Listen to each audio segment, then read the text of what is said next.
More than 90% of all reported alien abductees are American. It's a statistic that skeptics use to argue that the abduction phenomenon is simply a product of our own pop culture and pop psychology. Abduction experts counter that the numbers are skewed because abductees in other countries don't always feel free to come forward. That was certainly the case for an Australian family who were forced underground after their experience was ridiculed in the press. On the afternoon of January 20th, 1988, Faye Knowles and her 3 sons set out from Perth in Western Australia to visit relatives several hundred miles away. At dusk, they were crossing the Nullarbor Plain, a desolate stretch of road through the Australian desert. It was here, as day turned to night, that the Knowles encountered something terrifying that remains unexplained to this day. We drove on, and this object kept on following us, and somehow, I don't know how the hell it done it, but it wasn't actually flying, it was just hovering. It didn't have wings or anything like that, it was just hovering. We nearly died. We thought we were dying. And the faster we went, the faster this object went. The Knowles had experienced abject fear at the hands of an unnatural force. Police offered no explanation, and when the family turned to the media for help in finding an answer, the media turned on them. Would you please welcome a couple of people who've seen the light, Faye and Patrick Knowles. What was your first reaction? I thought we were going to die, you know. Did you know what it was? Didn't know. It didn't look like anything you'd ever seen before. No, that's right. The object picked the car up, and Mum went down her window and put a hand out in the roof, and she touched it. Let me get this right. You've been picked up by an alien craft, and you've wound down the window, Faye. Yeah, go on. And put your hand on the roof. Because I was curious to see what was up there. So you're way off the ground, you've got the alien spacecraft picking you up, and you've virtually patted it, haven't you? As this was going on, it was like a really loud sound on top of inside the car, and it was like a material, it was like fog that was coming into the car, and when the material came into That was your mum's skin burning. The media treating the Knowles family was ruthless.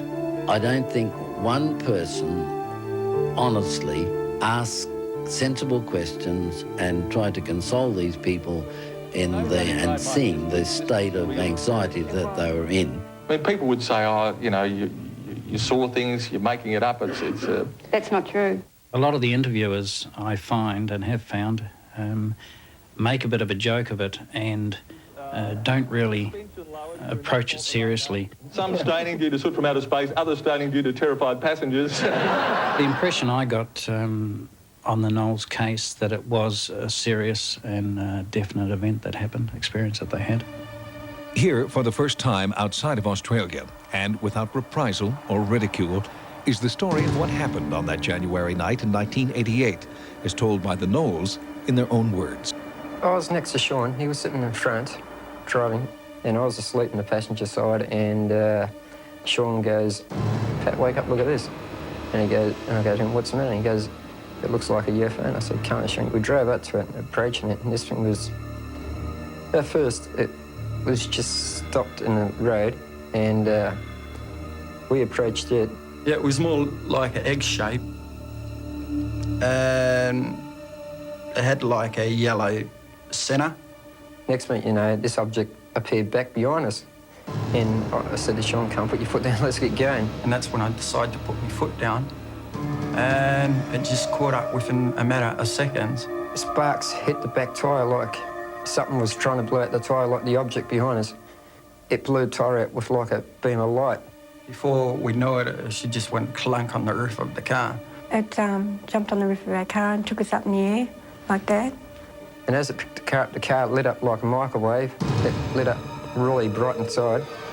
We heard this great big enormous sound. It sounded like a motor or something, I don't know what. It's really hard to describe, like it made us feel like our heads were going to explode. Yeah, we're front and like our brain's been sucked out. Yeah, it was hot. All this junk come inside the car, and, you know, and at that time, it was hard to explain because I kind of blanked out. As the car was dropped, you could feel this object object slip off the car. Not long after, you know, it dropped the car. That's when I come out of it. And I took off from the car. I told them all to jump out.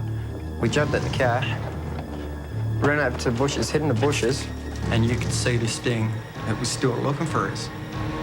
And at the same time, I turned the lights off in the car, and somehow it could not focus on that car. Somehow it was working with our lights.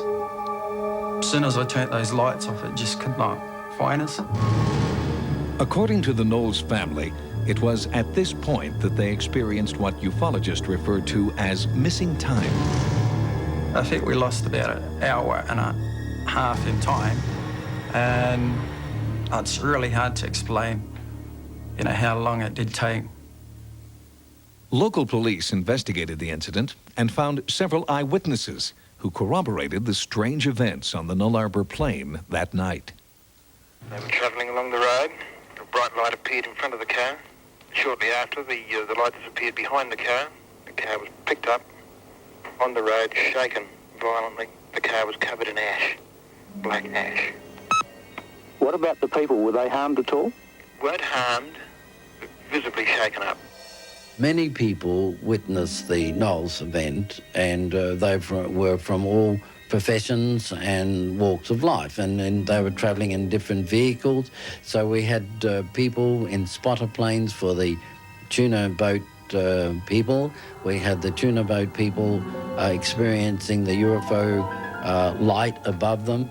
Police investigators and scientists examined the car and analyzed the sooty residue found inside. Although their findings were inconclusive, most of the investigators insisted the damage to the vehicle and the tires was caused by some unexplained but natural causes.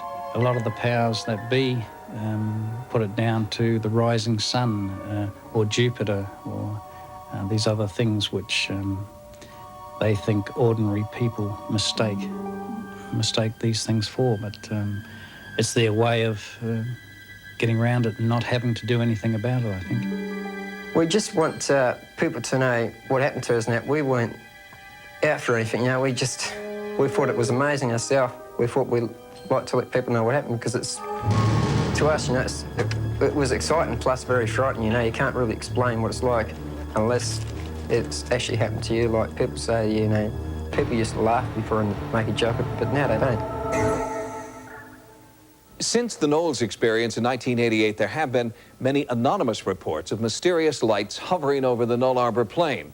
But so far, no one since the Knowles family has been willing to come forward and tell their story publicly.